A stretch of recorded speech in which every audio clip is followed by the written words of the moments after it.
You know, this ocean is full of surprises, and of course we woke up hoping that we were going to see a bit more surf. There is definitely some waves out there. We're getting started right now. We've got some live action. Sebastian Zietz will get the first wave in the morning. Timing a little snap off the top. And now coming through this inside corner to get the first number on the board. This is round 3, heat number 5. Again, talking about the conditions, and you know, the reason being that we're underway. Again, we don't have a great looking forecast, although a lot could change. We're going to see a lot of this today, especially early. You know, we expect the swell to build through the day, and hopefully it does. Quick one here for Zietz to back up the 4.33. Front side wrap, still has some speed to burn, but he'll kick out quickly. So 2 quick numbers, playing the active role against the Spartan, who remains scoreless through the first 5 minutes of the morning. Always a challenge being that first heat of the morning, right? It's a whole new day, whole new swell. You don't know what the consistency is going to be like. You know, we've been only having probably 45 minutes of light to really even scan the ocean to get a read on it. They're doing well. Having a look. Michel Bourez on his opening ride. Nice zippy floater. Quick forehand jam. Powers it off the lip. So quick in transition. He'll throw it vertical one more time, but he'll lose the finishing move. Well, I was guilty of saying that the equipment looked a little loose for him in his earlier heats, but I'll tell you what, that looked amazing for Michel Bourez. You know, that's that EPS, that's that core that is so lively under your feet. And in these smaller conditions, you get that little extra zap in your step. Man, that looked great. That's going to be a good score to get Michel off and running. So quick in transition. We saw Sebastian Zietz get 2 waves, a 4.33 and a 2.0. So the Spartan needs a 6.33 or better to go right into first place. As you can see, that early morning glow and that light. From where we're positioned on the beach, does that sunrise affect the rights when you're looking down the line? It's not too bad. It's actually worse in the evening when you've got the sun setting and it comes into your eyes as we watch the replay here. But look at you talk about quick in transitions. That was great stuff. He's using the bottom of the wave. Today, you're not going to see a ton of that opportunity because it's kind of that mid-range size. You end up running a lot of it, so you're doing a lot of horizontal style surfing. He starts off with that float, but this EPS core is allowing you to fly in and out of transitions, and that's a little something extra that we haven't seen, at least not today yet, and that was great surfing. Stoked on Michel Bourez here. The board looks good, and pretty good start already into the good range. Solid approach here from the Spartan. Blows the tail out to go super high performance. Ends up falling on the finishing move. But the panel gives him a 7.67. Goes right into first place. Zietz now needs a 3.35 to answer back. 2 judges going into the X-zone range. For those 8-point rides, we lose 1 of them on the average. It's fun to relive all those special moments in J-Bay history. Back to this one with Michel Bourez already backing up the 7.67. Little power blow off the top on a small 2-footer, and he's out. That'll give Sebastian Zietz some room on the next wave. Zietz now looking for speed and trying to better a 2.0. First turn, projection carve off the top. Keeping that down the line flow. It's starting to bottom out a bit on the bricks, and he loses the handle. That was a tough break. He was on his way to a score that was going to really keep him in this heat, and he knows it too. That was one of those waves that ran down the line, but his surfing in that type of a wave was crisp. It was speedy. It carried some of the criteria there with speed, power, flow. Just he didn't get that finish. Bourez up again. Just filling in the gaps with speed. Now a float off the top, right into a bottom turn. Carves it off the lip, big jam off the top. The Spartan is fired up. He pulls in and gets out of there, but he's given us a lot of lively, healthy energy first thing in the morning here, Pete. That is so true, Joey, so true. I mean, again, he just, and the part that it's exciting about that too is that it's not just in the face. You know, he's turning a lot in the top of the lip, which is challenging to do here at J-Bay, and he's making it look good. He's making it crisp. He's transitioning out of those maneuvers. with speed, because as soon as you start connecting with the lip, when you get those offshores, you can stumble, you can slow you down, and it's not doing that for him. As you see again, just ripping off the top 2 times in a row, that time get a little release, you know, and this was more of a kick out as that wave ran off. So a little 2-turn combo, but it's going to add to his 2-wave total, and it's going to make it a little tougher here as we take a look at Sebastian. Again, running wave, so he had to chase it down. This turn's nice. I mean, he had to cut it short because he had a whole long another section to get to. Another quick snap. That one a little bit more in transition, but this fall here really cost him. So a tough fall for Zietz on the finishing move. Third wave in now to 3.83. Bourez had a 2.10 mix in for his second scoring ride, and have one more number to drop here with 22 minutes remaining.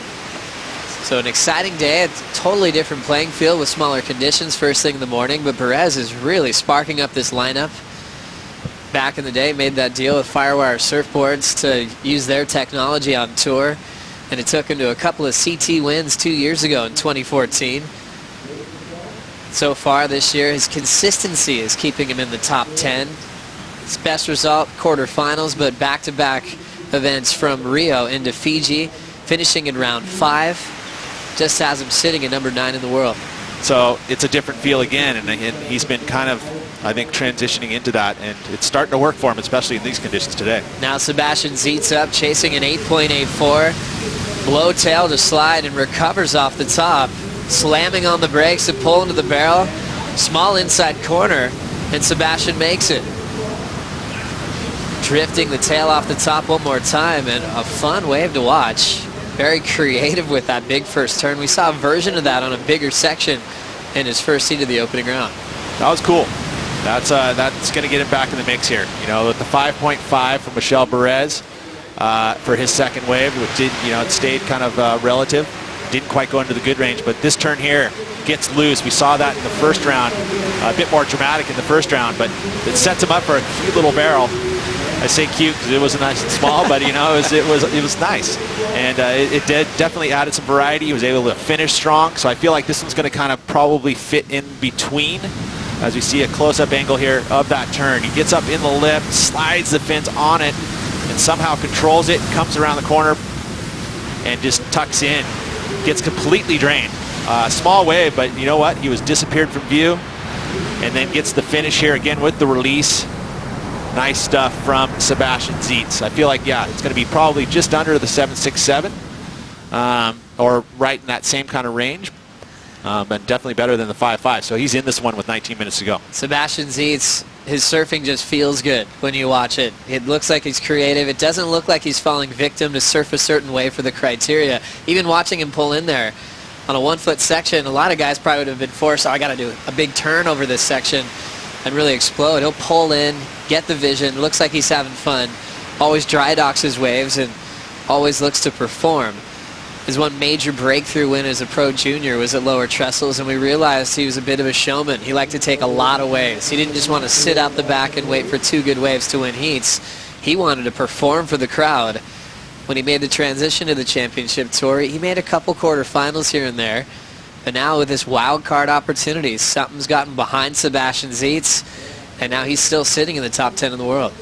We started off this heat with relatively small waves, and now a promising wall coming through here with Michel Bourez holding priority. It's up to him if he wants it, and he'll take off super deep. He's got to chase down this section, still behind, and he's going to have to kick out. Ooh, this might be an error because look at the way behind for Sebastian, but it looks like the same kind of scenario might run off. Sebastian Zietz will commit, needs a 6.25 now. He's got some work to do. He's got a lot of speed. He's going to get a turn. Projects under the lip. This one's making him earn it, and it's just a little bit too deep for both Michel and Zietz, and the situation's going to remain the same. Yeah, that set really stretched out. You know, we've got swell that's coming from a bit further away because it's brand new. You get these really long stretched out lines. I mean, this wave already is that way, but as soon as you get some interval, it tends to stretch out these waves.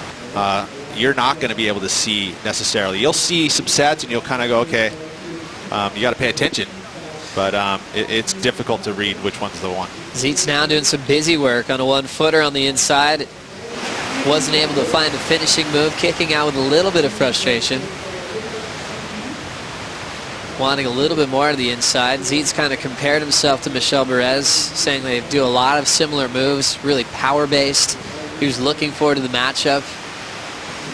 He's looking for his first win in a one-on-one heat. We did mention Sebastian got him in this event in round 1 with 3 guys out in the lineup.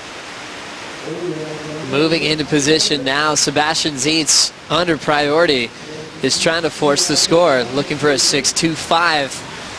Power car pulls in, kicks out. Not much on offer there for the Hawaiian. Seems like he was trying to create something there, you know, going for the big move, you know, kind of put more oomph into the turn, and then of course what that does, slows you down, it stops your progression down the line, and then the next maneuver you had to kick out. And let's see how this early morning kicked off. Beautiful Saturday, crispy conditions, a little bit slow, but Kieran Perot giving these guys a lot of time to find their top 2 waves, and Michel Bourez came out explosive, blowtails, fast in transition. Didn't need the first wave of the heat, opened up with a 7.67 once he got underway. Yeah, and it was great surfing that did that for him. You know, this was the backup wave of a 5.5, which has him in the lead. Sebastian was able to battle back with his good ride, a 6.93, and this is the wave right here. You know, Sebastian has got to keep himself in this heat. Now we're looking at 4.5 minutes, and with no priority, he's going to have a magical 2-wave set. I think Michel's going to have to make a bit of a mistake, but there, you know, it's a close heat. As we see that finishing move from Sebastian Zietz, you can see how loose he is even when it's just a couple of feet on the bricks. A very important wave for Zietz, trying to save himself with a blowtail reverse, and he's down. 4:10 to go. Priority still with Michel Bourez as he's hoping for a spot into round 4 to take on Kelly Slater, potentially later on today. Zietz knew they had a lot of similarities. They both are really solid during the Triple Crown season, both with big wins at Haleiwa, both have finaled at Sunset Beach. 3:30 to go. Michel Bourez will use priority here. He's got a lot of speed, hard off the bottom, and absolutely hammers it off the top. Frontside wrap on the second move. Quick jam off the lip before it bottoms out. Fits in a forehand float. Wow, that's exactly what utilizing priority is, right? You know, he's going to give himself that opportunity to extend his lead. And just on point, you know, it looks like he's got his competitive hat on. He's been controlling priority throughout this entire 35 minutes. And that was a great use. One wave, you know, he takes the wave, and most likely will be improving on that 5.5. Very impressive performance from the Tahitian, who will be surfing right at home at the next stop of the season. Judging are calling for the replay. And I think there's, again, throwing down some comparisons. I mean, look at the surfing he's doing here. Just so fast, so explosive. Did not make any mistakes. That was a 7.67 from earlier. He did fall on that last move, and it did probably affect the score by probably a good half point. And then now taking a look at this one, you know, and again, that's what the tool of being able to utilize replay is, that you can throw down comparisons, and it's important. To be honest, that's what judging is all about. And look at that finish move onto the bricks. He did utilize everything. He wasn't going to make the mistake of falling. Another look at it here for the judges' review. I mean, just hooking snaps. Wrap around, you know, that was some open face maneuvers. Good wave choice for him. And then the finish float on the rocks. Michel Bourez had to really just get speed to start, and then turns in a 7.0 on that last wave. More pressure on Zietz heading into the final minute. Now Sebastian needs a 7.74. Remember, Zietz a wild card, but the high seed in this matchup. Look at the scores: a 6.5, a 6.8, a 7.2, a 7.3, and a 7.0. You take out the high and the low, and you average the 3 scores together, you get a perfect 7-point ride. It's interesting how the numbers kind of, even though every judge had a different score there, you take the average. 44 seconds remaining. Pressure on Zietz to move on to round 4. And the ocean looks like it's going flat. This is going to be his comeback venue, especially after a huge performance in round 1, with a 17.9 total. And now he's going to let the clock run out with priority. And what a solid performance from Michel Bourez. Started off with a keeper, 7-6-7. Picked the right waves in this matchup. Board looks insane, nice and lively. And we're going to see the Spartan move on to round 4. Yeah, it was about, he knew, looking at conditions in the morning, that there was probably going to be 1 or 2 high-quality waves, and you have to be on them, and he controlled priority to make sure that that happened. Michel Bourez, 14.67 combined total, remains undefeated against Sebastian Zietz in his career with 5 straight one-on-one victories.